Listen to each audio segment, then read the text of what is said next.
Bismillahirrahmanirrahim. Assalamualaikum warahmatullahi wabarakatuh. Waalaikumsalam warahmatullahi wabarakatuh. Bagaimana kabarnya sahabat semua? Kita kembali lagi dalam program Ramadan Penuh Berkah. Insya Allah pada menit-menit berikutnya saya akan menemani teman-teman semua yang ada di rumah.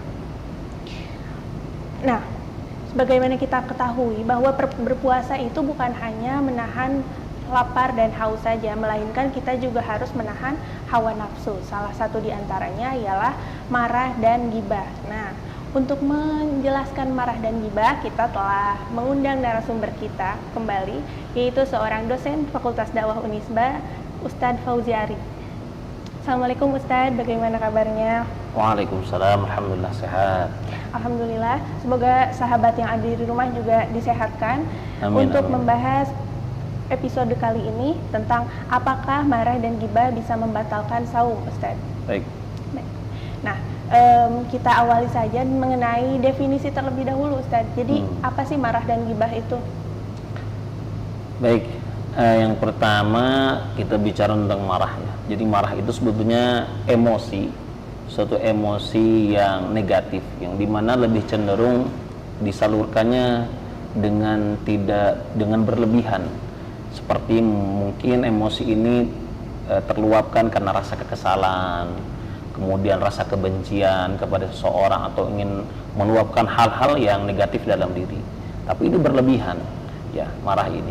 Maka Rasulullah itu melarang manusia itu untuk marah. Karena apa? Kalau orang sudah marah, kadang-kadang apa yang dikatakan, apa yang diputuskan, kadang tidak sesuai dengan seyogianya orang berpikir secara sehat. Sehingga kadang-kadang kalau orang sedang marah itu mau mengambil keputusan, kadang-kadang akhirnya nanti penyesalan. Karena dasarnya bukan logik, nggak logik. Kadang-kadang yang diputuskan itu kadang-kadang nggak secara dhamir dia, ya, hati dia. Nah, yang kedua ghibah. Ghibah itu kan jelas ya, membicarakan kejelekan orang, dan memang kejelekan itu memang terbukti ada di orang yang dibicarakan.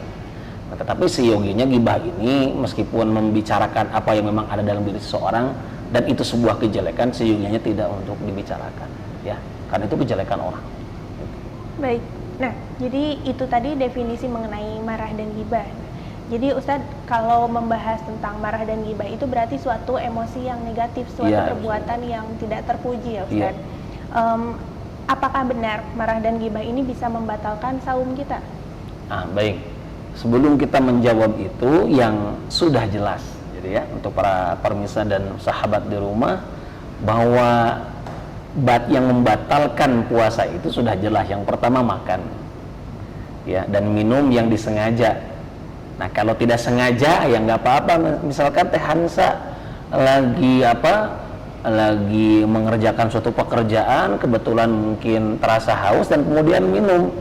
Nah, sudah minum atau lagi makan sebelah, kemudian baru ingat, Masya Allah, saya ternyata lagi puasa. Aduh, gimana saya belum minum, wayahna. Jadi kalau kepanasan karena makan sebelah dan belum minum, wayahna, udah diteraskan minum. Nah, itu misalkan begitu, itu kalau nggak sengaja. Tapi kalau misalnya sengaja itu sudah batal.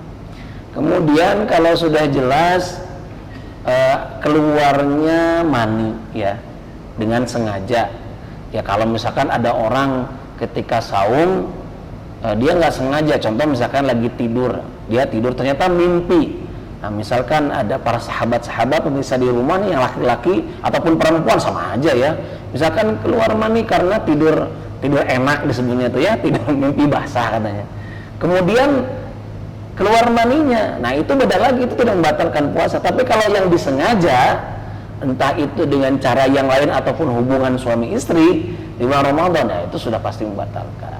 Apakah marah dan ghibah membatalkan puasa? Tentu saja tidak. Puasanya sih nggak batal. Cuman, nah ini dia, sayangnya puasa yang dia lakukan itu tidak dapat apa-apa. Karena apa? Rusak pahalanya oleh apa? Oleh marah dan ghibahnya. Jadi kalau secara disebutkan sah-sah saja puasanya, cuman dia tidak mendapatkan apa-apa dari saumnya itu di bulan Ramadan. Nah, ini sayang sekali kan kalau begitu. Baik. Ya. Berarti itu hanya mengurangi pahala puasa ya Ustadz, ya, jadinya. Nah, kalau selain marah dan ghibah, hal-hal apa lagi sih Ustadz yang mengurangi pahala puasa kita? Ya, selain marah dan ghibah banyak. Misalkan lebih banyak tidur, ya. Ini kan banyak beredar ya. Mohon maaf, ini ada hadis dari Abdullah bin Auf. Rasulullah mengatakan, naumus shaimi ibadatun wa sumtuhu tasbihun wa du'auhu mustajabun wa amaluhu mudha'afun. Nah, artinya apa? Naumnya atau tidurnya orang berpuasa itu ibadah katanya ya. Diamnya tasbih. Kemudian doanya dikabulkan, amalannya dilipat gandakan. Nah, tapi ternyata setelah hadis ini dikoreksi oleh para ulama ilmu hadis, ternyata hadis ini dhaif, lemah. Karena ada seorang perawi namanya Ma'ruf bin Hasan, dia termasuk orang yang lemah hafalannya. Nah, maka para ulama hadis mengatakan, boleh nggak kalau orang berpuasa tidur? Boleh saja. Tapi niat tidurnya untuk apa? Untuk menyegarkan kembali badan. Jangan misalkan lagi shaum dari ba'da subuh sampai ba'da asar, sampai ba'da asar itu kerjaannya tidur. Sudah sholat tidur, sudah baca Quran tidur, kemudian tidur aja. Jadi tekau peningali jam, wah lila kene, kemudian tidur lagi. Nah, itu tidak boleh. Nah, jadi salah satunya tidur. Seharusnya ketika kita saum itu entah sunnah maupun yang wajib harus dijadikan waktu yang produktif. Makanya coba Teh Hansa nanti baca dalam literatur Sirah Nabawiyah, coba di bulan Ramadan itu umat muslim di kala itu produktif, bahkan berperang di bulan Ramadan, bayangkan. Nah, hari di kita malah di kita loba sarare gitunya. Kata orang Sunda mah kudu kurud cileh, kemudian kentel tujit. Apa artinya kurud cileh itu dah? Si cileh teh kudu sering dikurud jadi ulah sare wae. Kentel tujit pokoknya apa? Ususnya ini harus kosong.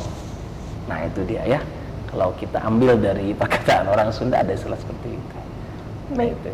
Jadi gitu ya Ustaz, bahwa sebetulnya tidak membatalkan saum, hanya saja mengurangi pahala-pahala puasa kita gitu. Jadi amat sia-sia ketika kita menjadikan bulan Ramadan ini tidak produktif ya betul, Ustaz, betul. Karena istilahnya itu waktu emas gitu ya Ustaz. Waktu emas, betul.